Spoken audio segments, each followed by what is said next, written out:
रमजान का ही रहा कि अखबार में खबर पहुँचाए। एक ठू अयोध्या अखबार निकल थे जनमोर्चा, वहू में वह जुड़ा रहे, धाए धाए आवा जावा करें अखबार में। बहुत बहुत तरह के काम किहन रमजान।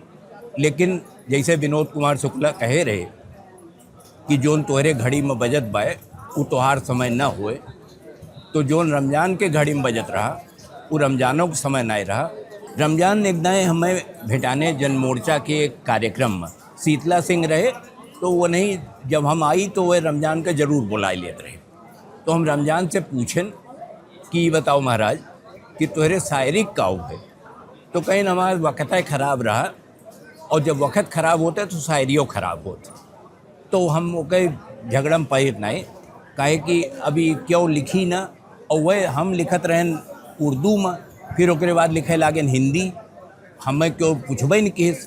तब हम सोचें कि अब अवधि में लिखी तबे चाहे हुए, और तब नमस्कार कुकुर भैया लिखिन अवधि में, और कई उठू कविता लिखिन।